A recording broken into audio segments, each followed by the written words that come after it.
The moment I stepped into the house, something felt off. It was a Thursday afternoon, and I had managed to slip out of work early, a rare treat. Normally, my wife, Emily, would be in the kitchen, humming to her favorite classic rock hits while prepping dinner. But today, the house was quiet, almost eerily so. I set my bag down and noticed her shoes were by the door, confirming she was home. As I made my way down the hall, I heard a muffled voice coming from our bedroom. My heart began to race. Emily was on the phone, and she sounded different. As I approached, her laughter floated through the cracked door. It was soft, intimate, the kind of laughter I hadn't heard in a long time. "Yes, today was incredible," she whispered, her voice low and playful. My stomach twisted. Since when did she enjoy her job this much? She worked as a project manager for an engineering firm, and while she was good at what she did, she had never described it as incredible. Peering through the slight opening in the door, I saw her standing in front of the mirror. She had on new black lace underwear that I had never seen before. Emily caught her reflection, and for a moment, she looked worried. Her hand reached up, brushing over a faint bruise on her collarbone, an unmistakable love bite. A cold wave of disbelief washed over me, my knees feeling weak. The mark wasn't from me. I leaned against the wall, trying to steady my breathing, but my mind spun with confusion and rage. Emily hung up the call, and I pulled back from the door, retreating silently down the hall, my heart pounding in my ears.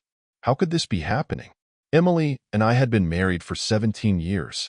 We had built a life together, raised 2 wonderful kids, and supported each other through thick and thin. Or at least, that's what I had believed. Now, everything seemed like a lie. I needed to think, to understand, to act. But first, I needed proof. Solid, undeniable proof. This wasn't a time for wild accusations without evidence. I knew that if I confronted her now, she would have 1,000 excuses ready, a million ways to twist the truth. I clenched my fists, swallowing my anger, and resolved to find out who had taken the trust I'd built with her and shattered it. If there was a hidden world behind her perfect smile, I was going to uncover every bit of it. I stood in the kitchen, hands trembling as I clutched a glass of water, trying to calm myself. The house had returned to an eerie silence, with Emily now in the shower, blissfully unaware of the turmoil boiling inside me. My mind raced with questions and doubts, but I forced myself to focus. Reacting impulsively would only backfire. I needed to be strategic. With Emily occupied, I crept upstairs, careful not to make a sound. Entering our bedroom, I glanced around, noting the neatly made bed and her work bag resting on the chair. My eyes fell on her phone, plugged in and charging on the nightstand. I picked it up, only to be greeted by a lock screen. She had never used a password before. The sinking feeling in my gut deepened. She was hiding things, secrets she didn't want me to see. Frustration prickled at the edges of my resolve, but I kept my composure. I set the phone back down and turned my attention to her laptop. Locked. Another layer of secrecy. Then, in the laundry basket, I noticed a pair of her underwear on top. I picked them up and inhaled the scent. There was something off, an unfamiliar smell mixed in, like the ghost of an expensive cologne. My chest tightened with fury, but I pushed it down, channeling the emotion into determination. I grabbed the digital video camera from the kitchen and set it up on the dresser, facing the mirror, discreetly camouflaging it behind a few ties. The mirror would reflect everything in the room, giving me a clear view of her late-night activities, should anything happen. With the camera rolling, I felt a grim sense of accomplishment, one step closer to the truth. Downstairs, I poured myself another drink to settle my nerves, trying to plan my next move. Emily came down from the shower, her hair wet, dressed in comfortable pajamas. She looked at me, her expression guarded, almost as if she could sense the distance growing between us. "You're home early," she remarked, forcing a smile.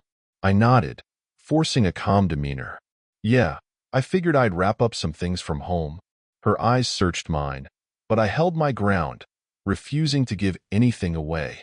"I'm going to start dinner," she said, her voice too casual. "Sure," I replied, turning away to avoid meeting her gaze. As I watched her move into the kitchen, I clenched my jaw.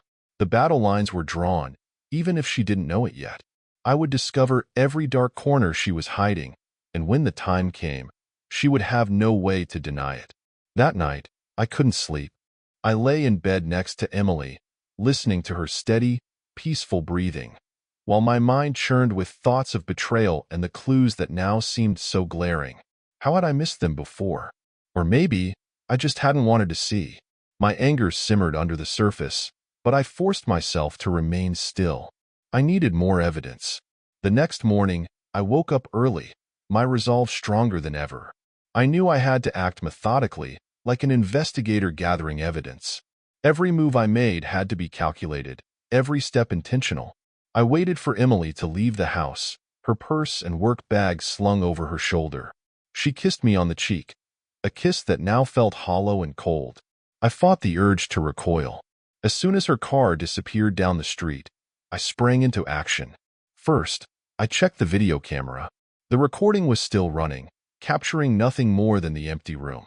I sighed, knowing it was only a matter of time before something incriminating showed up. But I wasn't going to sit around and wait. I grabbed her spare keys and headed to her car in the driveway. Popping open the glove compartment, I rifled through papers and receipts. My hand closed around a crumpled receipt from a fancy downtown restaurant we had never visited together. The date was from last week, and my heart sank. Dinner for two. Expensive wine. I put the receipt back and made a mental note to check our bank statements later. Next, I pulled out her work bag from the passenger seat. Unzipping it, I found folders, reports, and her planner. One page caught my eye, her schedule for the week. She had marked several work meetings that seemed oddly out of place. Who needs a business meeting at 8 p.m. on a Wednesday? I took a deep breath, feeling the walls of my world crumbling around me. I needed more than receipts or suspicious notes.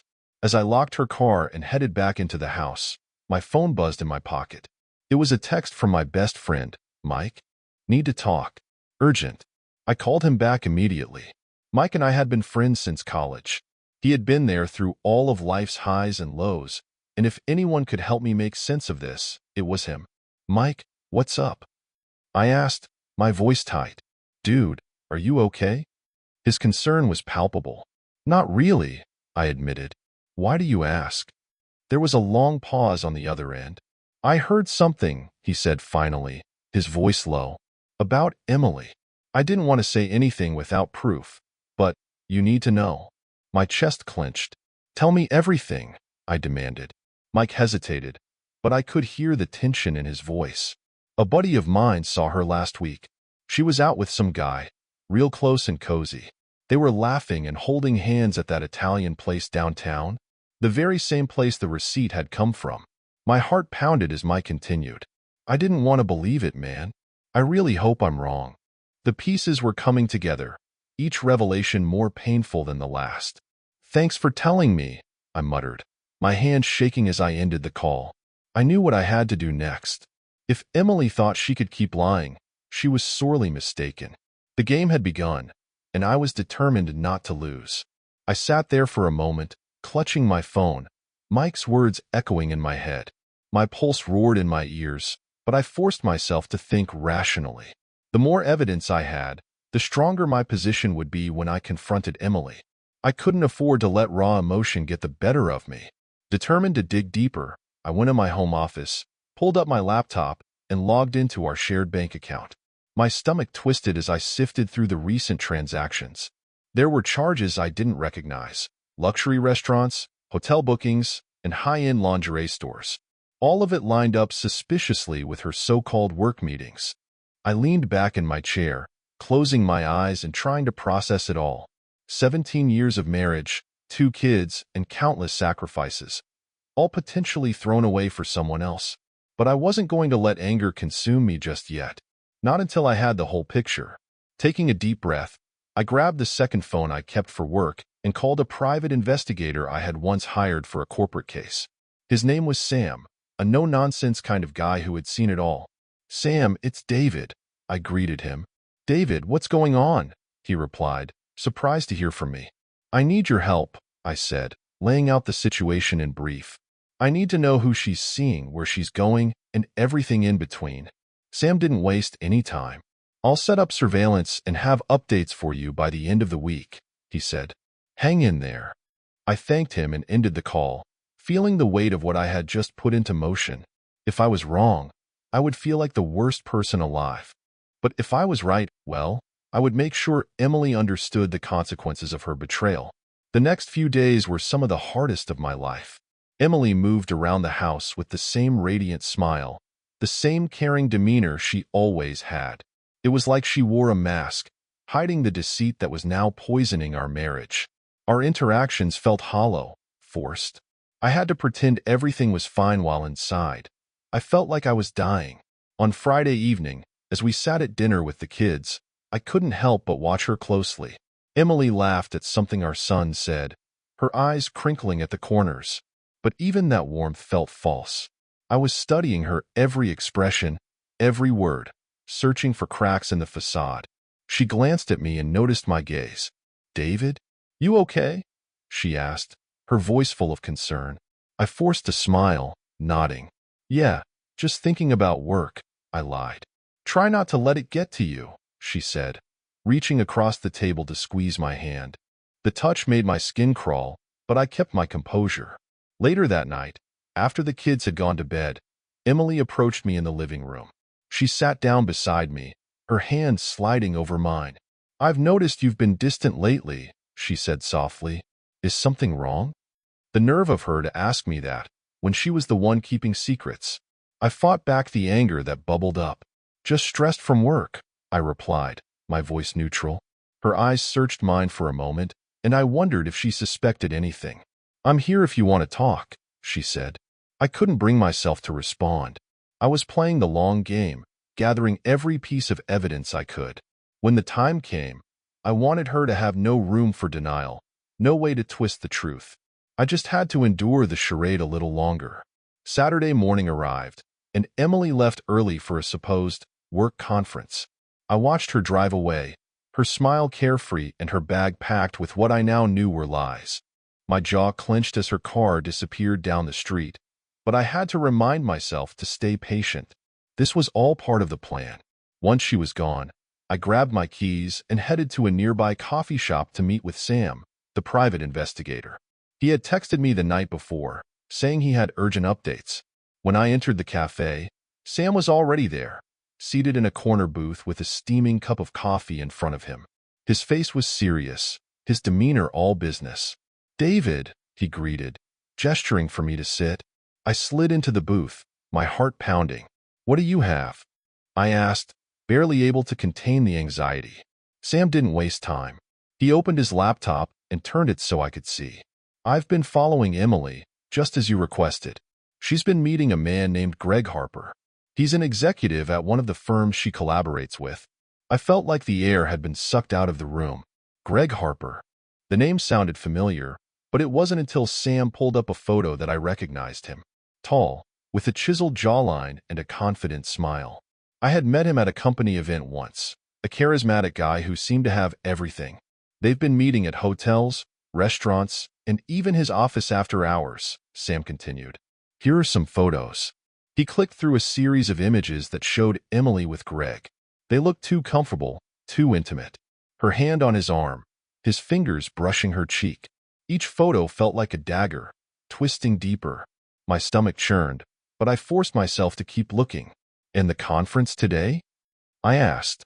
Sam's expression darkened. "She's not going to a work conference. She's booked a weekend getaway with Greg. Here's the confirmation I found." He handed me a printout of an email showing a reservation at a lakeside resort. I felt like I was going to be sick. The betrayal was no longer a theory. It was real, tangible, inescapable. The woman I had trusted with my life was sneaking away for a romantic weekend with another man, and she had lied to my face to do it. "What do you want to do?" Sam asked, his voice steady but concerned. I took a deep breath, fighting to keep my emotions in check. "Keep following them," I said. "I need to know everything. Where they go, what they do. I want every detail." Sam nodded. "You'll have it.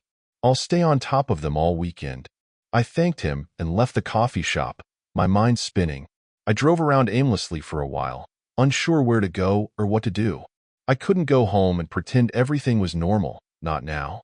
Instead, I parked in a quiet lot near the river and sat in my car, staring out at the water. The memories of our life together played through my mind, each one now tainted by the knowledge of her betrayal. Our wedding day, the birth of our kids, the lazy Sunday mornings we spent in bed, laughing and talking about nothing and everything. Had any of it been real? Or had I been blind all along? I gripped the steering wheel, feeling the rage boil up again, but I pushed it down. I wasn't going to lose control. Not yet. There was still work to be done. Emily might have thought she could hide her secrets forever, but she had underestimated me. This time, I was ready to fight. I spent the rest of Saturday in a fog of anger and disbelief. Emily's betrayal was now undeniable, yet I still had to figure out how to confront her without letting my emotions completely unravel. But I knew one thing for sure. I wasn't going to sit back and be a victim. If she wanted to play dirty, I could be strategic too. That evening, I received a text from Sam. They've checked into the resort. Room 208. More updates to follow. The message hit me like a sledgehammer. I could picture them there, laughing, holding each other, sharing the intimacy that used to be mine alone. I forced myself to stay composed. I couldn't afford to lose focus now. Instead, I pulled out my laptop and began digging deeper into her digital world. I scoured through our shared accounts, her social media, and old messages. Then, a thought hit me: the cloud. Emily had once set up automatic photo backups to the cloud, and she wasn't exactly tech-savvy. There was a chance she hadn't thought to disable it. With hope clawing at me, I logged into her account. My hands shook as I navigated through her cloud storage, feeling my pulse quicken. There they were. Hundreds of photos, some of them recent, and most of them completely innocent. Pictures of our kids, family outings, and our last vacation together. But scattered among those were images that told a different story.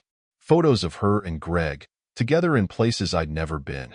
Emily looking at him with the same love she used to look at me with. There was even a selfie of them in a hotel bed, his arm around her, and her face flushed with happiness.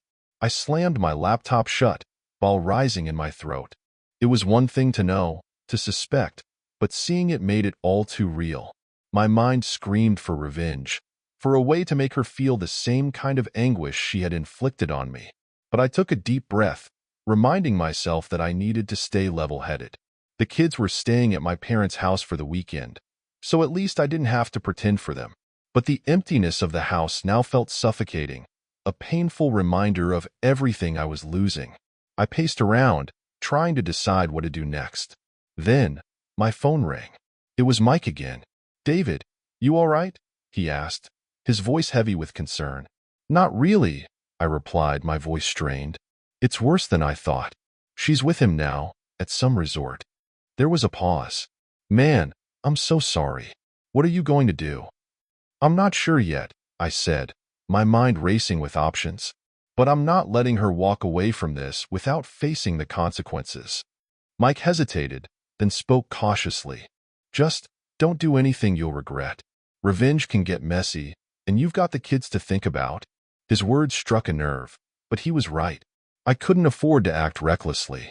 I needed a plan, one that would protect me and my children while making Emily understand just how deeply she had hurt me. "Thanks, Mike," I said, my voice cracking. "I'll be careful.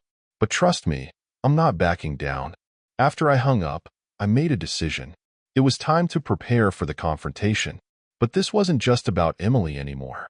It was about reclaiming my life and ensuring she felt the full weight of her actions. I would be smart, strategic, and, above all, relentless. Sunday morning arrived, and with it, a sense of grim determination. I knew that Emily and Greg would be wrapping up their little getaway soon, and I had to be ready for whatever came next. I sat in the living room, my laptop open, running through the evidence I had collected so far. The photos, the suspicious bank statements, the emails, all neatly organized in a folder labeled Reckoning. I wasn't just going to confront Emily. I was going to make sure she couldn't twist the truth or play the victim.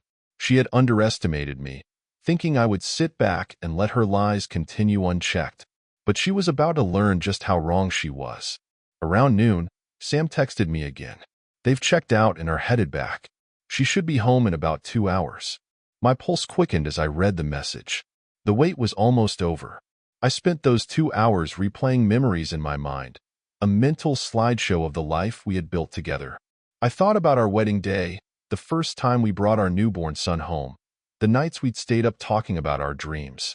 How could someone I had loved so deeply betray me so completely? At precisely 2:15 p.m., I heard her car pull into the driveway. The familiar sound of the engine that used to comfort me now filled me with a mix of dread and anticipation.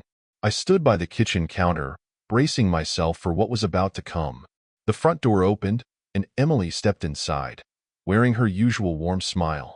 But now, I saw it for what it was, a mask. "Hey," she greeted, her voice cheerful. "How was your weekend?" I forced myself to stay calm. "Uneventful," I replied, my tone clipped.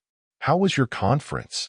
Her smile faltered, but only for a fraction of a second. "It was good. Long and tiring, though." She set her bag down, kicking off her shoes. "I'm going to take a quick shower." "Hold on," I said, my voice cold enough to freeze the air. "We need to talk." Emily turned to face me, her eyes narrowing slightly. "About what?" she asked, a hint of defensiveness creeping in. I took a step forward, holding her gaze. "About where you've really been. About the lies you've been telling me. Our kids, everyone." Her face went pale, and for a split second, genuine fear flickered in her eyes. But then she plastered on an indignant expression. "What are you talking about, David?" I didn't say a word. Instead, I reached for my laptop and opened the folder, clicking on the first photo. It was one of her and Greg, locked in an embrace, looking happier than I'd seen her in years. I turned the screen toward her. Emily's hand flew to her mouth, her eyes widening in shock. "Where did you get that?" she demanded, her voice trembling. "That doesn't matter," I snapped.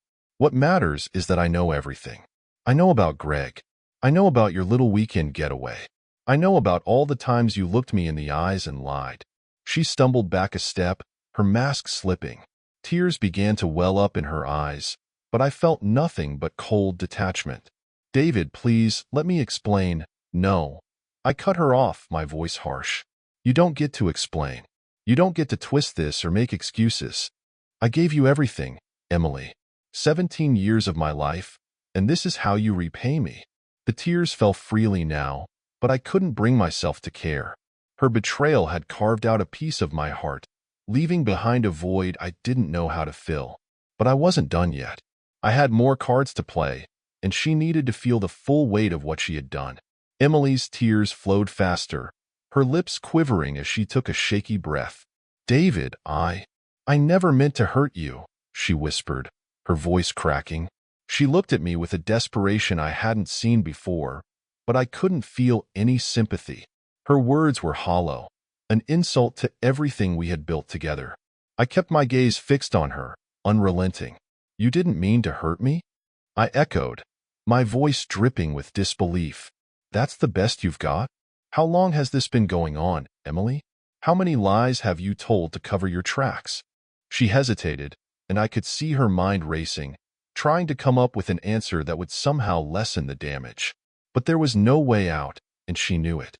"A few months," she admitted finally, her voice barely above a whisper.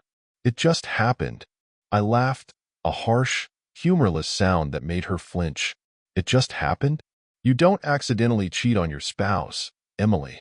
You made a choice, a deliberate, calculated choice." I could feel the anger boiling over, but I forced myself to stay composed. I couldn't afford to lose control, not when I was so close to getting the full truth. Emily crumpled into the nearest chair, burying her face in her hands. Her sobs filled the room, but they felt like background noise to me, a distraction from the cold, hard reality I was facing. I had loved this woman, trusted her with everything I had, and now I was standing in the wreckage of what I thought was a strong, unbreakable marriage. "Why him?" I demanded. "What does he have that I don't?" Her head snapped up, her eyes red and puffy. "It wasn't about that," she said, her voice raw with emotion. "It wasn't about you. It was about feeling something again. about escaping the routine, the responsibilities, the pressure of being perfect all the time. She paused, her voice dropping to a whisper. I know that doesn't make it right, but I was drowning, David. And he made me feel alive. Her words struck me, not because they justified her actions, they didn't, but because they revealed a deeper truth I hadn't considered. Maybe we had both been drowning, too caught up in the chaos of life to see that we were drifting apart. But her betrayal wasn't an answer. It was a knife to the gut. I took a step back, my mind spinning. You felt alive, I repeated, my voice thick with contempt. And what about me? What about the nights I stayed up, worrying about our future, our kids, our life together? Did that ever cross your mind when you were sneaking off to see him? She shook her head, her sobs coming harder now. I'm sorry, she choked out. I never wanted it to get this far. I thought I could stop, but I couldn't. I clenched my fists, my knuckles turning white. Her apologies meant nothing to me. I had heard enough, and I was done with her tears. It was time to make a decision, to set the course for what would come next. There's no coming back from this, Emily, I said, my voice steady but cold. Our marriage is over. You made your choice, and now you have to live with it. She looked up at me, her eyes wide with terror. David, please, she begged. Think about the kids. Think about everything we've been through. We can fix this. We can go to therapy. Therapy? I interrupted, shaking my head. You think talking about this will erase the fact that you betrayed me? That you made me a fool? Her desperation was palpable, but I had made up my mind. I would do what was best for our children, but as for our marriage, it was shattered, beyond repair. Emily's pleas hung in the air like a fog, thick and suffocating. Her words seemed to echo in the emptiness between us, but they didn't penetrate the hardened shell I'd built around myself in the past few days. I felt numb, and maybe that was better than the overwhelming anger and betrayal that had gripped me before. You can't just throw everything away, she insisted, her voice growing frantic. Think about Julia and Ben. They deserve a stable home, a family. I took a deep breath, feeling the weight of her words, but I refused to let her manipulate me. Don't you dare use the kids as a shield, I said, my voice low and steady. They deserve better than parents who pretend everything is fine while the truth is rotting us from the inside. Emily broke down again, her shoulders shaking with sobs, but I couldn't find it in myself to comfort her. I had nothing left to give her. The woman sitting in front of me wasn't the person I thought I had married. She was a stranger, and it was time I started treating her as one. I turned away from her, needing distance, needing air. My phone buzzed in my pocket, and I pulled it out, grateful for the distraction. It was a text from Sam. Got more evidence for you. Call me when you're ready. I swallowed hard, the reality of the situation pressing down on me again. There was still more to uncover, more dirt that needed to be exposed. But for now, I had to deal with the wreckage in my own home. I need to clear my head, I said, heading toward the door. Emily looked up, her eyes wide with panic. David, please don't leave, she begged, standing up and reaching for me. We have to talk this through. I stepped back, avoiding her touch. No, I need space, and frankly, so do you. I'll be back later, and we'll figure out how to tell the kids together. But for now, I can't be in the same room as you. She sank back into the chair, her face crumpling as the last bit of hope seemed to drain out of her. I walked out, letting the door close behind me with a heavy finality. The cold autumn air hit me like a slap, but I welcomed it, hoping it could numb the pain inside. I got into my car and drove aimlessly for a while, my thoughts a storm of rage, sorrow, and disbelief. At some point, I found myself parked outside Mike's house. My hands gripped the steering wheel, and I took a moment to steady my breathing. I needed to talk to someone who wasn't entangled in this mess, someone who could give me a reality check. I walked up to the door, and before I could knock, Mike opened it, a look of concern etched across his face. I figured you'd come by, he said, stepping aside to let me in. You look like hell, man. I gave him a bitter laugh. Feels like it too, I replied, stepping into his living room. The place smelled of fresh coffee, and the familiarity of it was a small comfort. We sat down, and for a moment, neither of us spoke. Mike watched me carefully, waiting. Finally, I broke the silence. "It's over," I said, my voice hollow. I confronted her. Got all the proof I needed. She admitted to everything. Mike ran a hand through his hair, shaking his head. "I'm so damn sorry, David. I can't imagine what you're going through." I clenched my fists, trying to keep my emotions in check. She wants to work it out. Wants me to consider therapy, for the kid's sake. Mike leaned forward, his eyes narrowing. "What do you want?" he asked. "Forget what she wants. Forget what everyone else thinks. What do you want, man?" The question hit me hard, and I realized I didn't have a clear answer. Part of me wanted to rewind time, to a place where our family was still whole. But that wasn't possible. Another part of me wanted revenge, to make Emily feel as broken as I did. But was that the kind of person I wanted to be? "I don't know," I whispered, my voice cracking. "I don't know what I want anymore."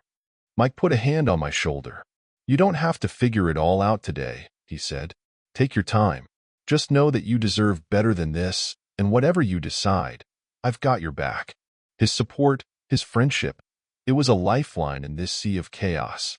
I nodded, grateful for his presence, even if I still felt lost. After a long talk with Mike, I left his house feeling slightly more grounded, but the ache in my chest remained. The truth was, nothing he said could take away the betrayal or the reality of the situation. My marriage was in ruins, and there was no magic fix for that. Driving home, I mentally prepared myself for the conversation I had to have with Emily about telling the kids. It wasn't something I was looking forward to. How do you tell your children that the foundation of their family is cracked, that the stability they've known their entire lives is now a lie? As I pulled into the driveway, I noticed Emily sitting on the front steps, her eyes red and puffy. She must have been waiting for me, and despite everything, there was a small part of me that almost felt pity for her. Almost. I got out of the car and approached her. The look of anguish on her face was real, but I had to remind myself that whatever pain she was feeling, she had brought it on herself. "Can we talk?" she asked, her voice hoarse from crying. I folded my arms across my chest, keeping a safe distance. "We need to figure out how to tell the kids," I said, getting straight to the point. "That's the priority right now." Emily flinched at my cold tone but nodded.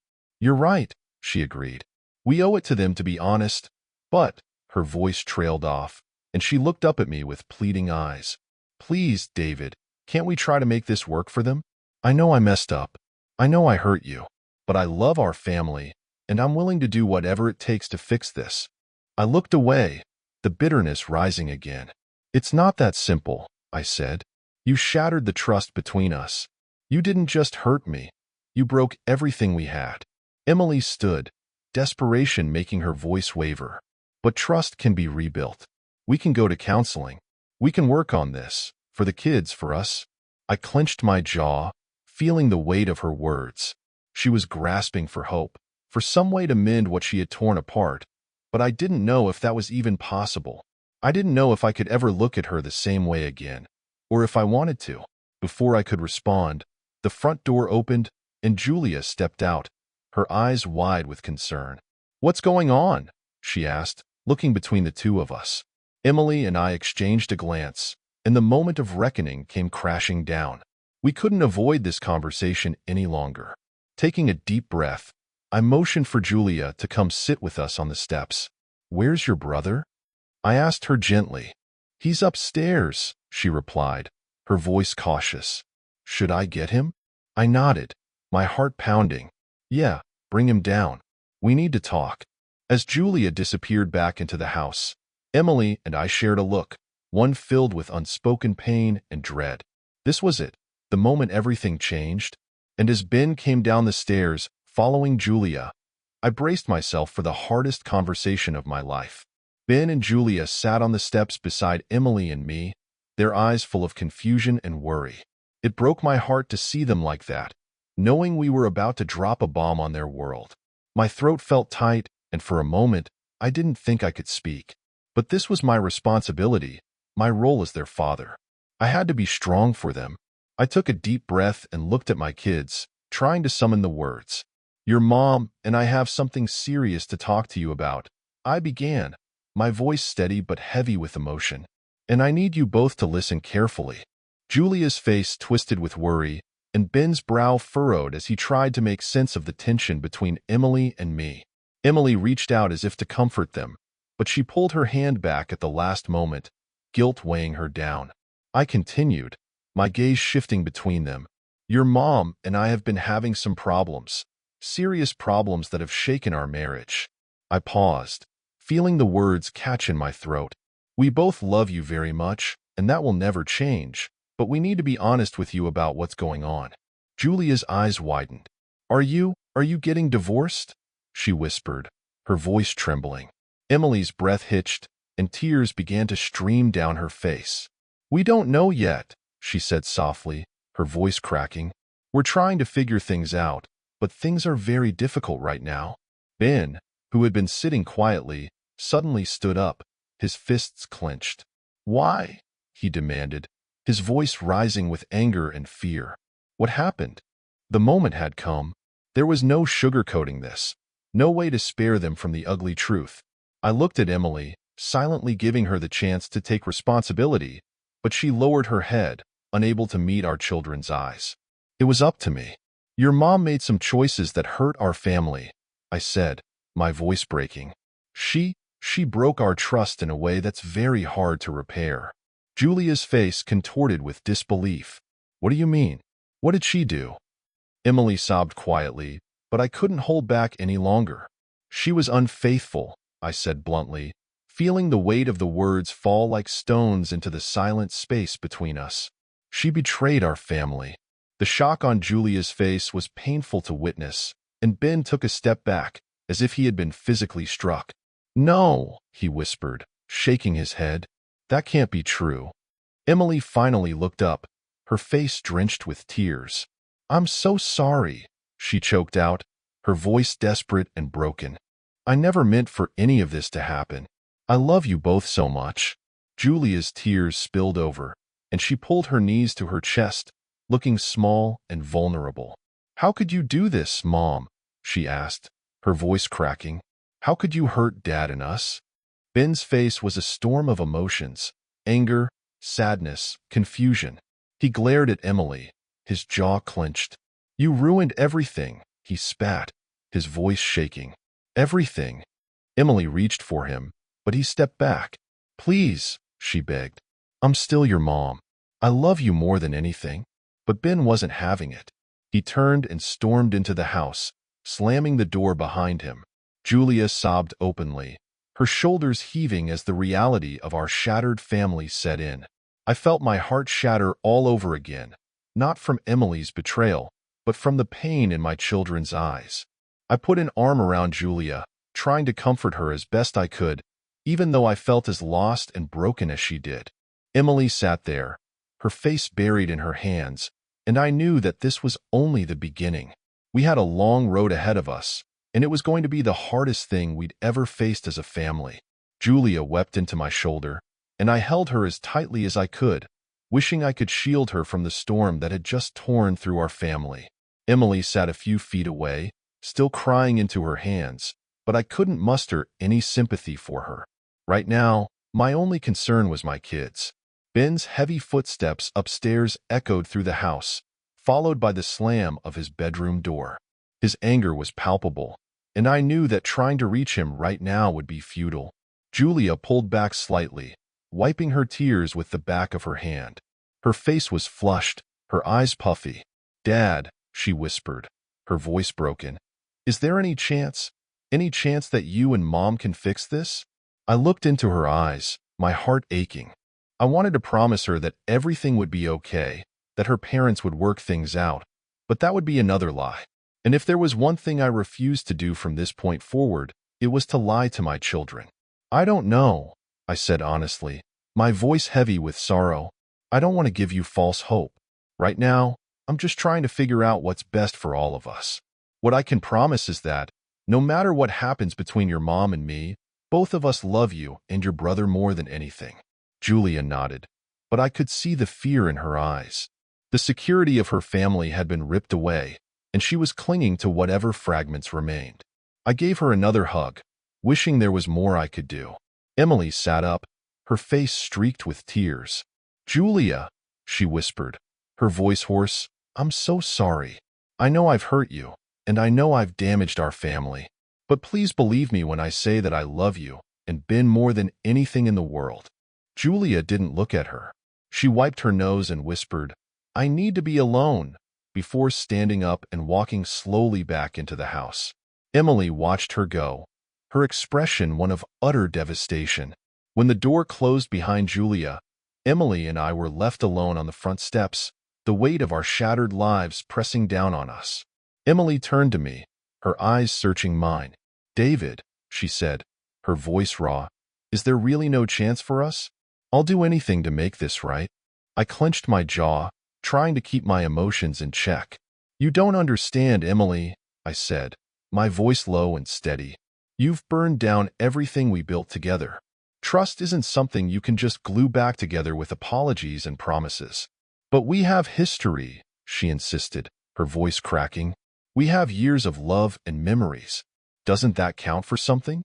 I shook my head, the bitterness seeping into my tone. "Those memories are tainted now. The love we had? You chose to throw that away when you decided your needs were more important than the vows you made. You broke me, Emily, and you broke this family. I don't know if I can ever forgive that." Her tears fell harder, but I couldn't bring myself to comfort her. She had made her bed, and now she had to lie in it. We sat there in silence for a while, both of us drowning in our own sea of regrets and heartbreak. Finally, I stood up. "I'm going to check on Ben," I said, my voice devoid of emotion. "We have to get through this, but don't expect me to forgive you easily." Emily nodded, her face crumpling with grief. I left her there, sitting on the front steps of a house that no longer felt like a home. Inside, I steeled myself for the next challenge, helping my son cope with the betrayal that had just torn his world apart. I made my way upstairs, each step feeling heavier than the last. Ben's door was shut tight, and I could hear the muffled sound of something banging inside. Maybe a fist against the wall or a foot kicking a piece of furniture. The anger and confusion I knew he felt mirrored my own, but I had to be the strong one. I knocked softly. "Ben? It's Dad. Can I come in?" There was no answer, just a long, tense silence. I waited, leaning my forehead against the door, and finally, I heard him shuffle over. The door cracked open, and Ben's face appeared, flushed with rage and hurt. "What?" he demanded, his voice hoarse. I swallowed the lump in my throat and met his eyes. "I know you're angry. You have every right to be. But I need to talk to you. Please." He hesitated, his eyes searching mine for a moment, then opened the door wider. I stepped into his room, taking in the chaos. His desk chair was tipped over, and a basketball he must have thrown lay abandoned in the corner. He crossed his arms over his chest and stood in the middle of the room, looking like a young man forced to face adult pain too soon. "How could she do this to us?" he asked, his voice breaking. "How could she just ruin everything?" I wanted to tell him that I understood, that I felt the same betrayal coursing through my veins, but I knew he needed more than that. He needed stability in a world that had just been upended. "I don't have all the answers," I admitted, sitting down on the edge of his bed. "Your mom made a terrible choice. A selfish choice. But none of this is your fault or Julia's. This is between your mom and me, and we'll get through it together." Ben shook his head, his fists clenching. "But she destroyed our family, Dad. How do you expect us to get through that?" His anger was raw, and I knew I couldn't sugarcoat the truth. "It's not going to be easy," I said. "It's going to hurt, and we'll have days where it feels impossible. But you and your sister are my priority. I will do everything in my power to make sure you both are okay, even if it means making difficult decisions." His shoulders slumped, and his defiance gave way to the tears he'd been holding back. He sank onto the bed beside me, covering his face with his hands. "I hate her," he whispered, his voice cracking. "I hate what she's done." Hearing those words from my son was like a dagger to my heart, but I couldn't blame him. He was hurting, and his world had been shattered. I wrapped an arm around him, feeling his body tremble as he wept. "I know," I whispered. "I know you do. And it's okay to be angry. It's okay to feel everything you're feeling. We sat there in silence for a while, his sobs slowly fading into sniffles. I held him, trying to be the anchor he needed, even though I felt like I was barely holding on myself. Eventually, he pulled away, wiping his face with his sleeve. Are we going to be okay?" he asked, his voice small and uncertain. I looked at him, my son who had always seemed so strong, now vulnerable and scared. "Yes," I promised, even if I wasn't sure. "It won't be the same, but we'll find a way to be okay. I'll make sure of it." Ben nodded, but the pain in his eyes remained. I knew it would take time for him to heal, and even longer for him to make peace with what his mother had done. But I was determined to be there for him and Julia, no matter how hard it got. When I left his room, I felt the exhaustion seep into my bones. Emily was still sitting on the steps outside, lost in her own grief. I didn't speak to her, didn't even look in her direction as I went to the kitchen to pour myself a glass of water. The house felt heavy with sorrow, but I had to keep moving, one step at a time. The rest of the day passed in a blur. Emily remained outside on the front steps, a shadow of the confident woman she used to be, while the house felt like a hollow shell, filled with fractured silence. I kept busy, checking on Julia periodically and trying to distract myself with mundane tasks, but my mind kept replaying everything that had happened. By evening, I knew we couldn't keep avoiding each other. Emily had come back inside, her face pale and her eyes rimmed with red. The kids were in their rooms, exhausted from the emotional upheaval, and I knew this was the time for the hard conversation Emily and I needed to have, the one that would determine what came next. I found her sitting at the kitchen table, staring at her hands. She looked up as I entered, her eyes filled with a desperation I couldn't bring myself to sympathize with. I sat down across from her, the wooden chair creaking under the weight of the silence between us. "We need to talk about what happens now," I said, my voice flat.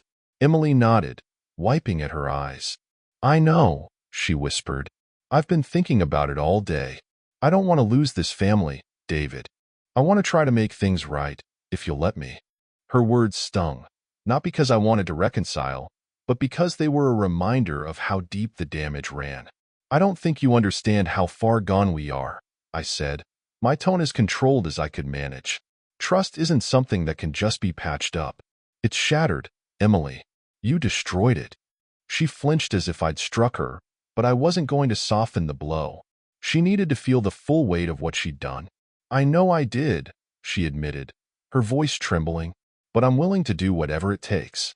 Therapy, counseling, anything. I'll even move out if that's what you need. Just don't give up on us completely." I shook my head, feeling the bitterness rise again. "You think moving out is a solution? You think therapy can erase the fact that you brought another man into our marriage, lied to me, and put our family at risk?" My voice grew harsher, but I kept it under control. "You didn't just cheat on me. You cheated on our family, our life." Tears streamed down her face, but they no longer moved me. They were a consequence of her choices, and I was done feeling guilty for her pain. "What do you want then?" she asked, her voice cracking. "Tell me what to do, and I'll do it." I sighed, leaning back in the chair and running a hand over my tired face. "I want to be done with this nightmare," I said, my voice heavy. "But I can't just walk away, not with the kids involved. We'll have to figure out a way to co-parent, to be civil for their sake. But as for us, I can't see a future where I trust you again." The reality of my words settled between us, and Emily's sobs grew quieter, more resigned. We were at the end of a long, painful road, and there was no going back. Even if she clung to hope, I couldn't bring myself to share it. The betrayal was too deep, the wound too fresh. "So, where do we go from here?" she asked, her voice barely audible. "We start by figuring out how to tell the kids what comes next," I said, my heart aching at the thought of what this meant for them. "We'll be honest but gentle. We owe them that much. After that, we'll work out the details of a separation." Emily nodded, her shoulders slumping as if the weight of the world had finally crushed her spirit. "I'll do whatever you think is best for them," she whispered. For the first time that day, I felt a flicker of relief. It wasn't a happy ending, but it was a step forward, a way to start rebuilding. If not together, then at least in a way that prioritized our children. It was all I could offer, and for now, it would have to be enough. The next morning, the weight of everything still hung heavy in the air. The tension in the house was palpable, the kind of atmosphere that made every noise feel too loud, every movement too jarring. Emily and I had agreed to sit down with Julia and Ben after breakfast to discuss what would happen next. Neither of us had slept well, and it showed in the lines on our faces and the exhaustion in our eyes. I could hear the kids moving around upstairs, their footsteps hesitant, as if they were tiptoeing around an emotional minefield. The normal chaos of a weekend morning had been replaced by an uneasy quiet, one that felt like the calm before a storm. Emily made a pot of coffee, her movements robotic, and set 2 mugs on the table. I sipped mine in silence, gathering my strength for what we had to do. It felt strange, sitting there with her, like 2 strangers who had once shared everything but now couldn't even look each other in the eye. Finally, Julia and Ben came downstairs, their faces filled with the kind of worry no child should have to bear. They sat across from us, and I could see how hard they were trying to keep it together. It made my heart ache. Emily took a shaky breath and looked at the kids. "We need to talk about what happens next," she began, her voice soft but steady. "Your dad and I, we're not going to stay together. We're going to separate." Julia's eyes filled with tears, and she clutched at the edge of the table, her knuckles white.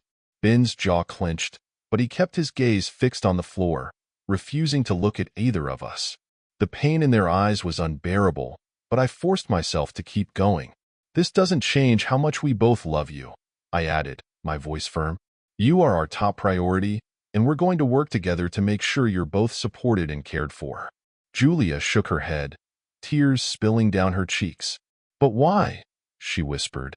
"Why can't you fix it? Why does it have to be like this?" Emily swallowed hard, her own tears falling. "Sometimes, things break in ways that can't be fixed," she said, her voice cracking. "I made a mistake, a terrible one, and it hurt your dad and our family. We can't go back to the way things were, but we can try to move forward and still be a family in a different way." Ben finally looked up, his eyes blazing with anger. "So, this is all your fault?" he spat at Emily. "You're the reason everything's falling apart?" Emily flinched, her face crumpling, but she nodded. "Yes," she admitted, her voice barely audible. "I made choices that hurt all of you, and I have to live with that. But I still love you both more than anything in the world." Ben stood up abruptly, his chair scraping across the floor. "I don't want to hear this," he said, his voice shaking. "I don't want to hear any of it." He stormed out of the room, and a moment later, the front door slammed behind him.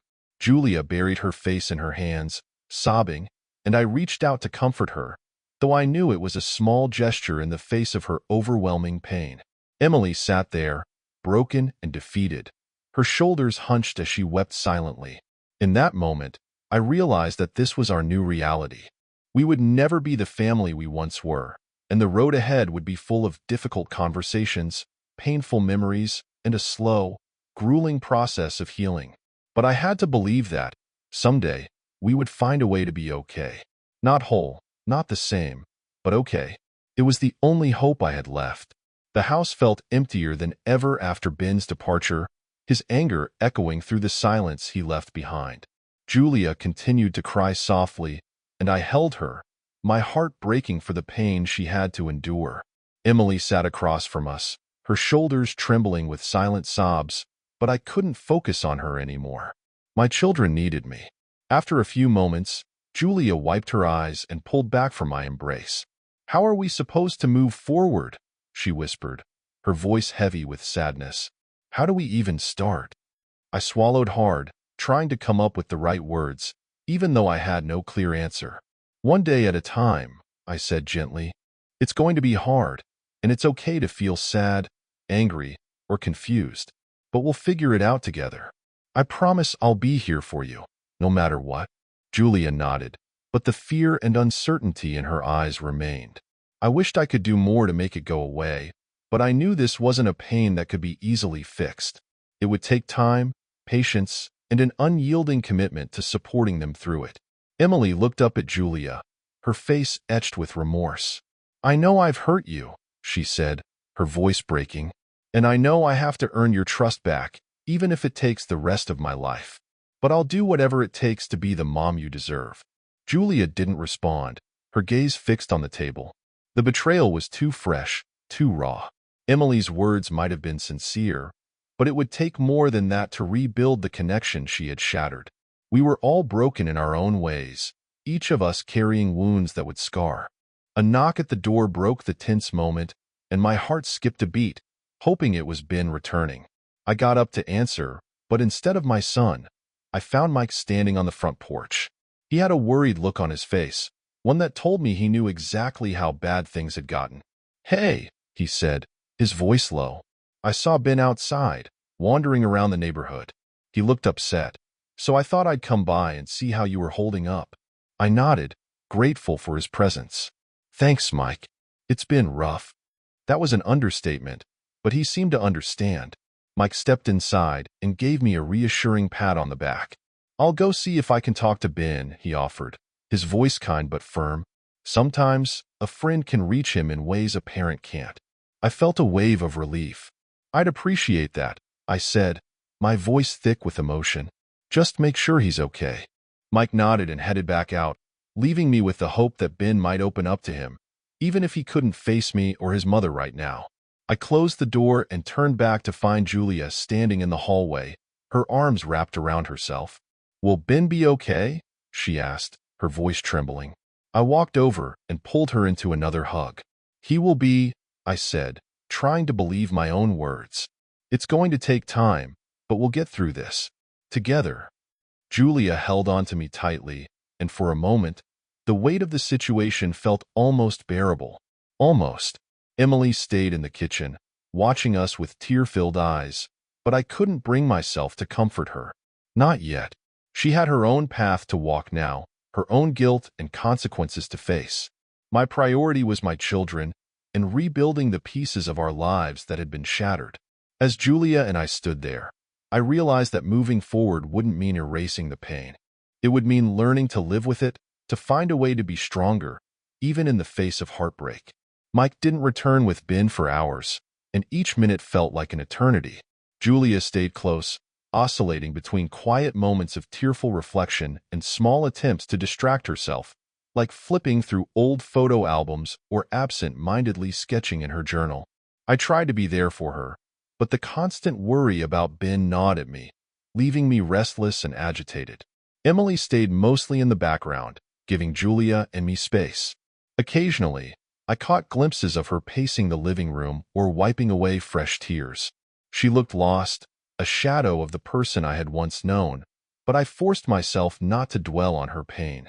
I had spent years putting her needs first, and now it was about protecting my children and myself. Finally, as dusk began to settle in, I heard the front door creak open. I shot up from the couch, heart pounding, and saw Mike stepping inside, followed by Ben. My son looked exhausted, his face blotchy from crying, but there was a slight softness in his expression that hadn't been there when he stormed out. Ben avoided looking at either of his parents, focusing on Mike instead. "We talked," Mike said, giving me a meaningful look. "I think he just needs a little more time and space. But he'll be okay." I nodded, my throat tight with gratitude. "Thanks, Mike. Really." Mike clapped me on the shoulder. "Anytime. I'll be around if you need anything." He glanced at Ben, then Julia, and gave them a small, reassuring smile. "Hang in there, you guys." When Mike left, Ben stood in the entryway, his hands shoved into his pockets, looking lost and fragile. I wanted to rush over and hug him, to tell him that everything would somehow be all right, but I knew he needed to come to me in his own time. Instead, I spoke gently. "Ben," I said, my voice soft, "we're here if you want to talk, or if you just need some company." He didn't move at first, his jaw tightening. But then he glanced at Julia, who was watching him with wide, hopeful eyes, and his expression crumbled. Slowly, he came over and sat down beside her on the couch. Julia hesitated for only a second before scooting closer, wrapping her arms around him. "I hate this," Ben whispered, his voice raw. "I hate everything about it." Julia held him tighter, tears streaming down her face. Me too, she whispered back. I sat down across from them, my own emotions threatening to spill over. It was painful, watching my children cling to each other, their bond stronger than ever, but born from shared hurt. But it was also a glimmer of hope. Even in the middle of this nightmare, they had each other. And they had me. Emily stayed back, watching from the kitchen doorway, her face etched with anguish. She opened her mouth, as if to say something, but then closed it, her shoulders slumping. There were no words that could fix this, no apology strong enough to erase the damage. Ben finally looked at me, his eyes still full of anger and sadness. "What happens now?" he asked, his voice cracking.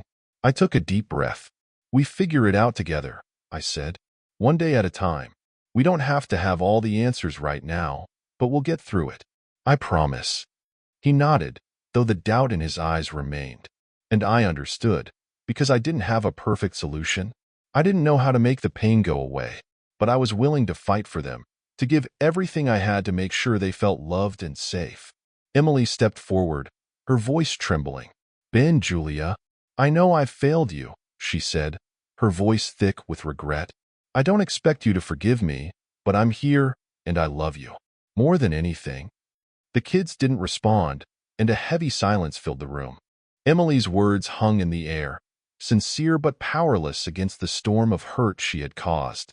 It was a moment that underscored just how much work lay ahead, how many fractured pieces there were to mend, if they ever could be. I reached for my children's hands, giving them a gentle squeeze. We were broken, but we were still here, and that was a start. The days that followed were some of the hardest of my life. We told the kids together, as a family, about our plans to separate. The news was met with more tears, more questions that didn't have simple answers, and a sorrow that seemed to settle over the house like a heavy fog. Yet somehow, amidst all the heartbreak, we managed to keep moving forward. I made arrangements to stay at a nearby rental home while we worked out the details of the separation. It was important to me that the kids remained in the house they had grown up in, surrounded by familiar comforts, even if the stability they had once known was gone. Emily and I divided our time with Julia and Ben, creating a co-parenting schedule that prioritized their needs. On the day I packed my bags and prepared to leave, the reality of the situation hit me all over again. I stood in the living room, suitcase in hand, looking at the place that had once been filled with laughter, love, and warmth. It felt surreal, like a nightmare I couldn't wake up from. But this was my new reality, and I had to face it. Emily approached me, her eyes red and swollen from days of crying. "David," she said quietly, her voice thick with emotion, I'm so sorry for everything.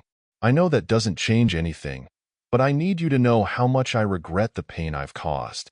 I looked at her, the woman I had loved for nearly 2 decades, and for the first time, I felt a glimmer of something other than anger. It wasn't forgiveness, not yet, but it was a step toward acceptance. "I believe you're sorry," I said, my voice steady. "But sorry isn't enough to fix this. You have to work on yourself, on being a better mother and a better person. And maybe one day, we'll both find some kind of peace." She nodded, tears slipping down her cheeks. "I will," she promised. For the kids, and for myself. Our marriage was over, but there was still a thread of shared responsibility and a mutual desire to do right by our children. It wasn't the life I had envisioned, but it was the one we had now, and we had to make the best of it. I hugged Julia and Ben tightly before I left, whispering promises to be there for them no matter what. Ben's hug was tentative, but Julia clung to me, her tears soaking into my shirt. "I love you both," I said, my voice breaking. "Always." As I walked out the door, the autumn air bit at my skin, but it felt like a wake-up call, a reminder that life would continue, even if it felt impossibly hard right now. I looked back at the house one last time, my heart heavy but resolute. I would find a way to rebuild, to create a new life that wasn't defined by betrayal and heartache. And though the future was uncertain, I knew I had to keep moving forward, one step at a time. For my kids, for myself, and for the hope that someday we would all heal. Thanks for sticking with us until the end. If this story resonated with you, make sure to subscribe for more intense tales of love, betrayal, and personal growth. We dive deep into the complexities of relationships, exposing the raw emotions and dramatic moments that define them. Your likes and shares help us reach others who may need to hear these stories. So, smash that like button, share this video, and join our community of people navigating their own relationship battles. Together, we can shine a light on these challenging experiences. See you in the next one.